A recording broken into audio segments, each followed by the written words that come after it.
Hi, everybody.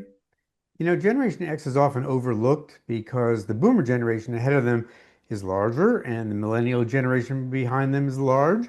But there's still 65 million Gen Xers, and some of them are turning 60 this year, if you can believe that. The rest of them are in their 50s and late 40s. So we thought this would be a good time to talk about Gen X's number one financial concern based on a survey I saw and what they can do about it. Well, the top concern for Gen Xers is not lack of retirement savings, it's healthcare costs. The Retirement Coaches Association did a survey and they surveyed 450 Gen Xers, and 47% said healthcare costs was the biggest issue facing their generation and their top priority. So, Terry and Pam, I'm wondering, does that surprise you? Yeah, it absolutely surprises me, Richard. I'm wait, they haven't seen anything yet. Because if you're in your 40s and 50s for the most part, and God willing for the most part, you haven't even seen healthcare issues. You don't even begin to see those among your friends, I think, until your 60s. And then every day, I mean, they joke about when you all meet for lunch, what do you talk about when you're in your 60s? Talking about what ails you. So it shocks me that why do you think that is, Richard? Well, a lot of them actually are starting to see it themselves, and their friends are talking a lot about it because, and we'll get into this a little bit probably, I'm sure, but employers have been charging a lot more for healthcare coverage than they used to before, and people are looking for healthcare coverage for both physical and mental needs, and often the health coverage is not, covering them for what they're looking for, and so they're out of pocket quite a bit. And then they see their parents and Yeah. relatives who are dealing with big healthcare costs, and it's a worry. Pam? You know what does surprise me is how few people, when they're sitting down with their fiduciary fee-only advisors to talk about their lives and they're running out of money in retirement, and it's almost like the healthcare, long-term care, especially part of it comes up as oh, by the way, Yeah, yeah, one more I mean, thing. oh, yeah, we also need to talk about this. And it's like we talk so much about saving, investing, and we kind of leave out the part about the thing that might be the most expensive, possibly the most expensive thing that could ever happen in your life, which is managing chronic care Yep. later in life. It is not a line item. And for Right. Gen X, it's shaping up. I can see where it would be shaping up as the biggest wild card in retirement. By the way, boomers are not only the biggest, or you said the largest, they're the loudest. That's true. So I wrote an article about this topic for Market Watch recently, and in my reporting, I talked to Robert Laura and Amy Laura. They are from the Retirement Coaches Association. They're the ones who did this study. Both of them happen to be Gen Xers. And Robert Laura told me that for Gen X, healthcare was cheap for a long time, especially if you worked, but it's becoming astronomically expensive. They told me that one 60-year-old who took their survey told them that he's paying $33,000 a year for health insurance for his family. And the Lauras are self-employed. They're paying, they told me, $1,200 in monthly health insurance premiums with a $14,000 annual deductible. So they're feeling it themselves. Healthcare costs, as everybody knows, have been rising faster than inflation, and that trend is expected to continue into the future. And I saw another study from West Health and Gallup, and they found that 11% of people 50 to 64, so that's really Gen Xers, 11% of them are unable to afford or access quality health care, and they've recently been unable to pay for needed care and medicine. And that 11% figure is up 8% in 2021. So things are going in the wrong direction. And I guess I'm wondering, Pam and Terry, is there anything that makes you think that anything is going to be helpful in the way of healthcare costs or health insurance, and particularly with Medicare for people once they hit 65? Well, I think that the growing trend toward people seeking out health savings accounts, the combined high deductible policy, which means you're out of pocket the first huge amount, and you will think carefully about using your healthcare dollars wisely when they're yours, but that you have this pool of money that continues to grow tax free, literally, until if you don't need it, until retirement, it can be used to pay for your Medicare premiums, your supplement premiums. It could be used to pay for long term care insurance premiums or long term care costs. So I think the next generations are going to be looking very carefully and appreciating employers who do as part of their corporate policies or individual self-insurance policies, seeking out health savings accounts that match with these high deductible policies. But you can't fund them once you're on Medicare, I think. Is that right? No, you can't. The minute you sign up for Medicare, you can no longer contribute to a health savings account. This is something, that's why This is for Gen Xers. For Yeah. Gen X, Yeah, exactly, want to do it because now. now they can put away a real hunk of money every year. Pam, Yeah, what do you think? I'm a huge fan of the HSA. It's the only thing I know of that's triple tax free. Richard, can I circle back for just a quick second? The Sure. jump from the 8% to 11%. That's a real red flag. Just say it again. What was that jump representing? So it was representing the percentage of people who are, basically Gen Xers, 50 to 64, who are unable to afford or access quality health care. And so they're not able to pay for the needed care and medicine that they really Yeah, want yeah. and have to have. So that 8 to 11% Yeah. jump is a real red flag in my mind because it reminds me that in the years before Medicare kicks in, that's when you can be the most, financially vulnerable when it comes to healthcare, which is exactly what you both are saying. And for a lot of Gen Xers, those with insurance, and those, out-of-pocket costs, making, basic expenses for medications and everything else just out of reach. It's also about how expensive it is to use the insurance you already have. So I'm just saying that it's a tough spot to be in when you're still working, raising kids, and trying to catch up on retirement savings. And Yeah. so that jump is a pretty big red flag for me. Yeah, Yeah. absolutely. The other thing if you're watching the news today, I don't know where this will come out in the budget eventually, but this illustrates the tremendous importance of what we refer to as Obamacare, healthcare.gov, in being able to provide insurance for people that have pre-existing conditions. I remember when my mother lost her insurance and had a pre-existing condition. I mean, she was basically uninsurable for a period until she got on Medicare. So the importance of having the support for the Obamacare program, the Affordable Care Act, and realizing that what's a cost in the federal budget is really a cost that saves a fortune in the lack of healthcare and the illnesses that eventually are going to hit Medicare if you don't transition people so they can afford care. So Richard, I was shocked when you brought this up as a topic, but I guess because I already have Medicare, so I don't worry too much about it. There's another Gen Xer I talked to. She's a financial advisor too. Her name is Carly Ransom. She works out of Tacoma, Washington.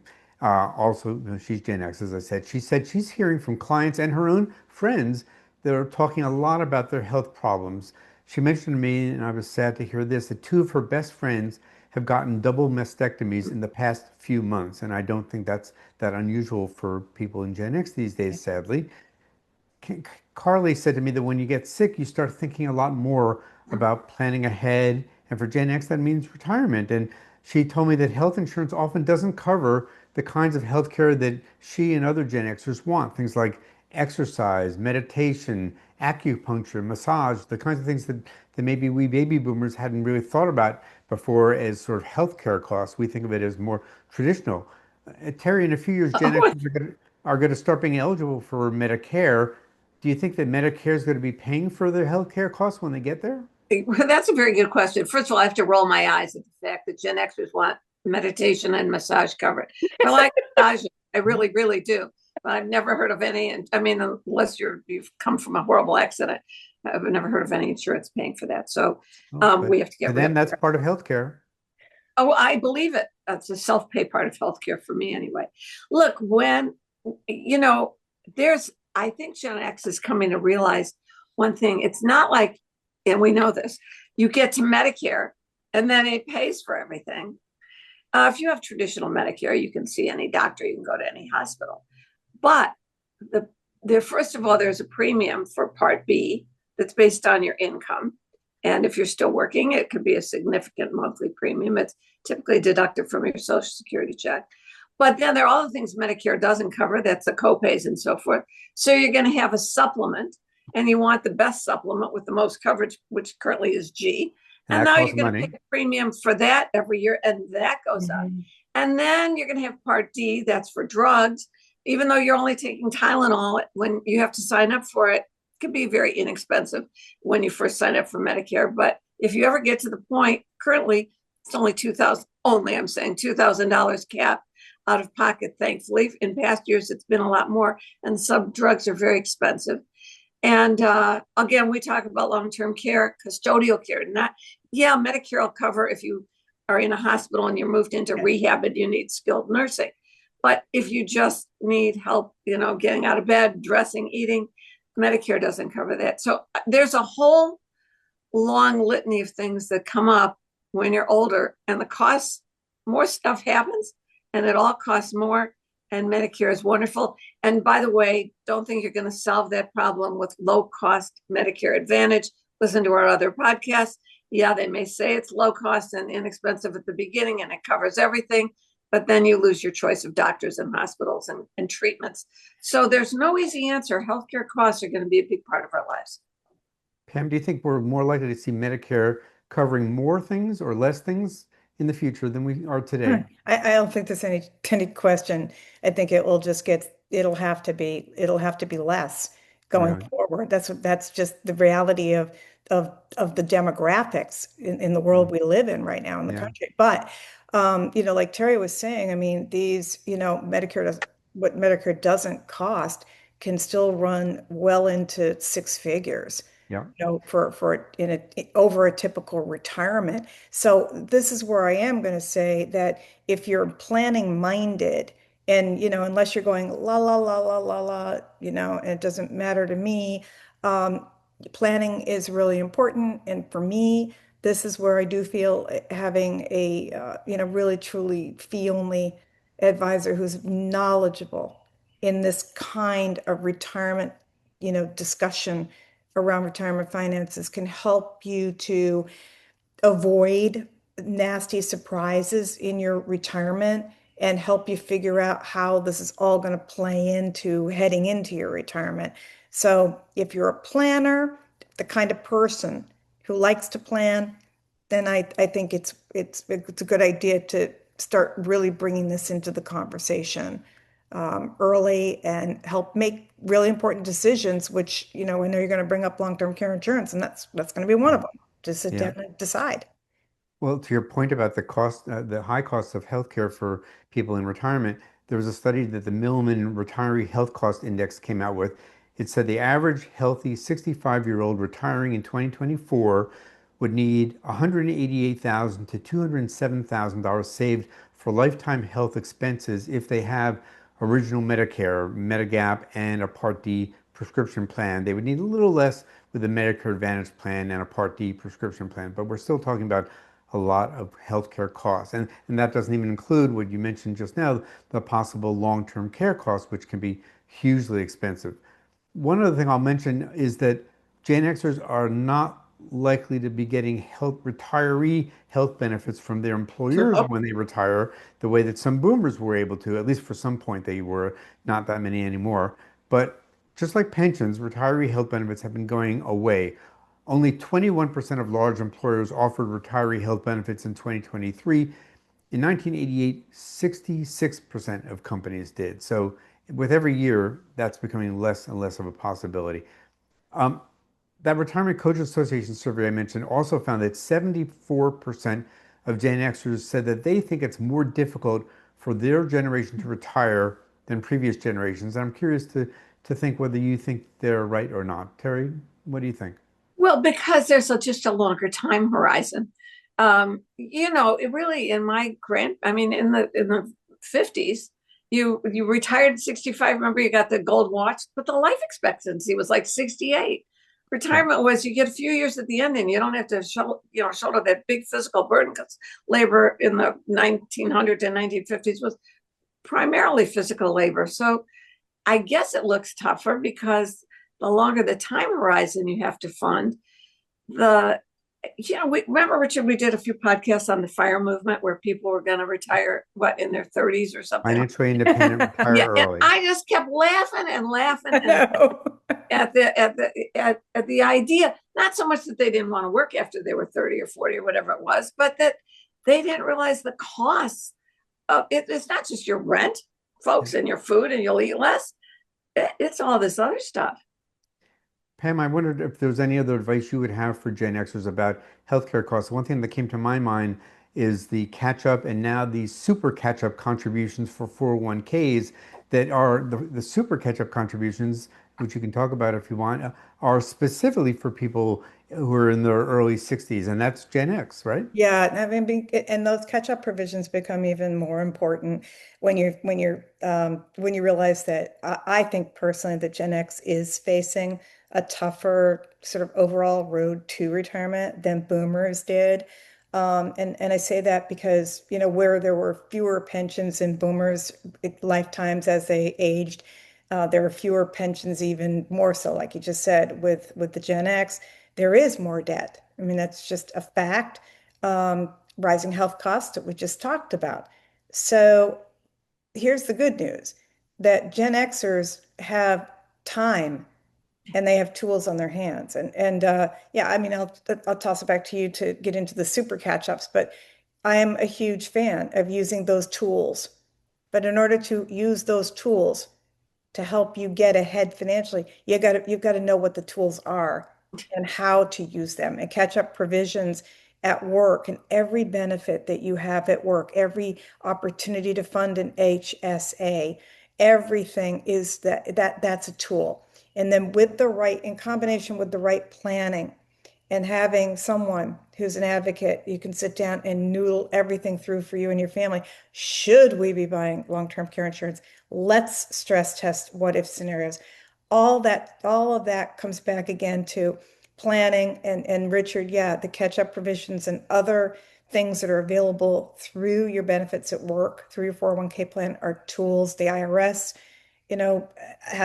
allows, and every time there's something that can help you boost your own savings, help you help yourself. That becomes more in your control. And increasingly in life, we're going to see more and more of this has to be in our own control. Yeah. Just for our audience to know that those super catch-up contributions, that's a new rule, took effect this year that basically says if you are between ages 60 and 63, you are now allowed to put more money into a 401k than people who are younger than you. For years, people over 50 could put in more than people who are under 50. Now, people in the early 60s can put in even more if they have the money to do it. Not a lot of people do, but some people can. The other thing I guess I'd mention is I think Gen Xers should be looking into the idea of working part-time in retirement at companies that offer part-timers health benefits. And it's interesting that more companies are starting to do that to attract and keep people into their 60s working part-time. And companies that do offer health benefits in working part-time are JP Morgan Chase, Costco, Lowe's, Staples, Starbucks, Home Depot, and Trader Joe's. Those are just a few of them. When I was talking to Robert Laura of the Retirement Coaches Association, he told me he thinks that in coming years, more employers are going to be offering health benefits to their part-time employees. I hope he's right because I think Gen Xers could really use them. Before we close, Terry, any final thoughts about this? Yeah, I think I hate to bring this up now because this just adds to the cost, but they will get around they must get around to coming up with some basic extensions for Social Security, whether that includes raising the retirement age and includes higher caps on income, the income that pays into Social Security and so forth. I'm not debating that there, but I've never heard anyone say this yet, but I'd be willing to bet on this, that maybe it won't hit Gen X and maybe it'll apply to the next, I forget what the alphabet is for the next generation, millennial. But I am going to guess that at some point the Medicare age will be raised to 67 at the same time that they may raise the full retirement age for Social Security. So already 67. I bet yeah. Which is already 67, but that might even for younger people. Now, not for you and I who are out there listening to it, but if you're 62 today, you don't have to worry that it'll be 67. But I'm I'm going to say that this is a problem that doesn't go away. It will require extending your work life. I remember covering the story back in the 80s when International Harvester, now Navistar, retirees were promised health insurance for life. And they sued the company because they said, we can't afford this. But I mean, this is probably in the late 80s or maybe early 90s. And they lost in court. Retirement pension benefits, the court said, were contractual, but the healthcare insurance were just promises that could be adjusted or changed due to circumstances. So the only guarantees you have now about the cost of things that particularly related to healthcare are going to be related to the amount of time you work, the amount of money you put away, and the uncertainties are the cost of healthcare, the cost that you will pay in addition to your Medicare, in addition to the fact that it might take longer for you to qualify for Medicare. And your own, and your own health, your own and the biggest one of all, of course, well-being. Yeah. Right. Yeah. Well, I hope our audience takes care of their health. I hope that was depressing. Sorry, but I'm glad you joined us I'm today. going to work out. Okay, I'm going to work out right now. If you have any friends or family members who are Gen Xers, please tell them to check out this episode. I hope it will be helpful for them too. And we'll be back soon. Thanks so much. Bye. Bye, everybody.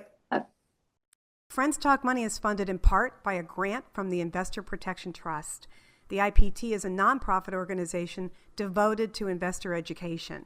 Since 1993, the IPT has worked with the states to provide the independent, objective investor education needed by all Americans to make informed investment decisions.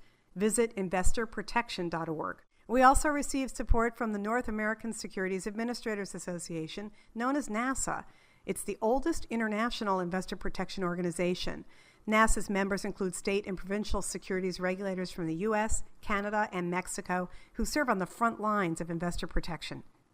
Recognizing that education and awareness are powerful tools in the fight against investment fraud, NASA is pleased to sponsor Friends Talk Money. Here are 3 important tips to help you protect your money from fraud. With investing, there are always risks. So be cautious of anybody telling you that a certain investment is guaranteed. You should also proceed with caution if somebody is promising very large investment returns. This is a common red flag for investment fraud.